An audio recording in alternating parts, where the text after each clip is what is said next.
Hello friends, welcome to my channel. তো এখন আমরা কথা বলবো সার্ফিরা নিয়ে, যে সিনেমাটা সুরারাই পোট্টুর অফিসিয়াল রিমেক এবং যেটা ডিরেক্ট করছে সুধা কঙ্গরা প্রসাদ। তো এটা যে অফিসিয়াল রিমেক সেটা অনেক দিন আগে থেকেই মানে জানা আমাদের। এবং অক্ষয় কুমার এখানে লিড রোল প্লে করছে, অক্ষয় কুমার এবং রাধিকা মাদান। যেটা যে সিনেমাটা সুরাই পোট্টু এতবার মানুষ দেখে নিয়েছে, সেই সিনেমাটা অক্ষয় কুমার কী নতুনত্ব দিতে পারলো সেটা নিয়ে এখন কথা বলবো। তো এই সিনেমাটা কি দেখার যোগ্য, মানে প্রপার এটা কি রিমেক? তো আমি বলবো 100%। সুরাইপট্টু এতবার লোকে দেখে নিয়েছে, এত ক্লিপ ভাইরাল, ঠিক আছে, যেমন এত ভালো একটা সিনেমা। এবং সুরিয়ার ট্রিমেন্ডাস পারফরমেন্স ছিল, সুরাইপট্টুদের ট্রিমেন্ডাস পারফরমেন্স ছিল। তা সত্ত্বেও সার্ফিরা একটা দারুণ সিনেমা হয়েছে। সার্ফিরা সিনেমাটা যদি কেউ দেখে তাহলে পুরোপুরি কমপ্লিটলি ইনভলভ থাকবে সিনেমাটাতে।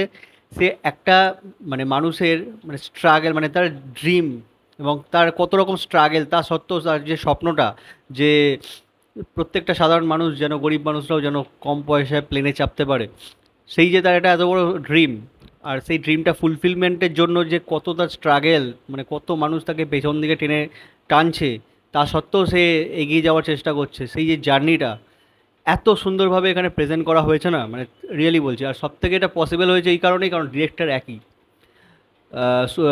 মানে এই তামিল সিনেমার ডিরেক্টর যে ছিল, সেই এই সিনেমাটা ডিরেক্ট করছে এবং সাকসেসফুলি খুব ভালোভাবে ডিরেক্ট করছে। আর সব থেকে বড় কথা, ওখানে সূর্যার এত ভালো একটা পারফরমেন্স ছিল, তা সত্ত্বেও এখানে অক্ষয় কুমার তার কেরিয়ারের ওয়ান অফ দ্য ফাইনেস্ট পারফরমেন্সে দিয়েছে। খুব ভুল হবে যদি আমি অক্ষয় কুমারেরই তারিফ করে যাই, কারণ অক্ষয় কুমারের সাথে তার যে এখানে কেমিস্ট্রি, মানে রাধিকা মাদান, ঠিক আছে, আমি তার পার্সোনালি অত বেশি সিনেমা আমি দেখিনি, ঠিক আছে, এই সিনেমাটাই দেখলাম।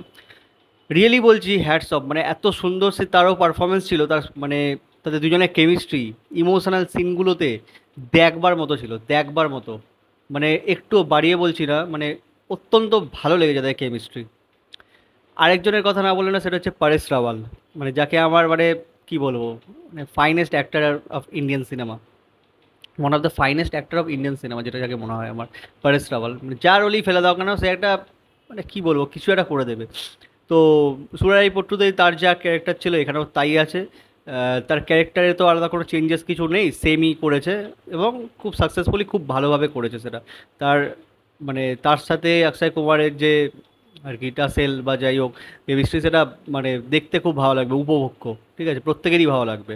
আর পরেশ রাওয়াল তার জায়গায় ডেফিনেটলি ঠিকই আছে, তার ক্যারেক্টারে কোনো চেঞ্জেস নেই, তো আলাদা কিছু মনে হয়নি। বাট অক্ষয় কুমার মানে এই সিনেমাটা আর কি মানে কি বলবো, আলাদা রূপ দিয়ে দিয়েছে। সার্ফিরা মানে আমরা যদি সুরারাই পট্টু সুরিয়ার পারফরমেন্স যদি মনে রাখতে পারি, ডেফিনেটলি গল্প খুবই ভালো।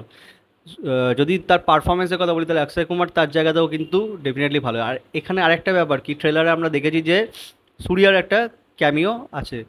তো সূর্যার যে ক্যামিওটা কীভাবে আসছে এবং তার ক্যারেক্টারে এটা কি জাস্ট একটা ক্যামিও নাকি তার ক্যারেক্টারে কোনো ইম্পর্টেন্সও আছে, সেটা জানতে গেলে তোমাদের সিনেমাটা ডেফিনেটলি দেখতে হবে।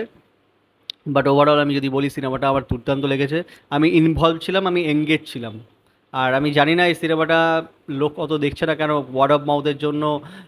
যদি লোক কিছু দেখতো, যদি সিনেমাটা হিট হতো, মুঞ্জার মতো সিনেমাও যদি 100 কোটি, ডেফিনেটলি মুঞ্জা আমি বলছি না খারাপ সিনেমা, মুঞ্জায় কোনো স্টার বা সুপারস্টার ছিল না, তা সত্ত্বেও সিনেমাটা এত ব্যবসা করলো। বাট এখানে অক্ষয় কুমার থাকা সত্ত্বেও সিনেমাটা কিন্তু লোকে দেখছে না, লোক সিনেমাটা ব্যবসা করছে না ভালো। সুরাইপট্টু এত ভালো সিনেমা, এত পাবলিসিটি ছিল, মানে তার রিমেক রিমেক সিনেমাটা এখন রিয়েলি বলছি আর চলছে না। নাহলে অক্ষয় কুমারের খরা কাটিয়ে কবে যে সাকসেস পাবে আমরা কেউ জানি না। তো তোমাদের সিনেমাটা কেমন লেগেছে তোমরা ডেফিনেটলি জানাও। আমার সিনেমাটা কিন্তু খুব ভালো লেগেছে, আমি চাইবো সিনেমাটা যেন হিট হোক অ্যাটলিস্ট। তোমরা সিনেমাটা গিয়ে দেখো, তোমাদের ডেফিনেটলি ভালো লাগবে। তো ভিডিওটা যদি ভালো লেগে থাকে চ্যানেলটাকে সাবস্ক্রাইব করো আর ভিডিওটাকে লাইক করো। Thank you.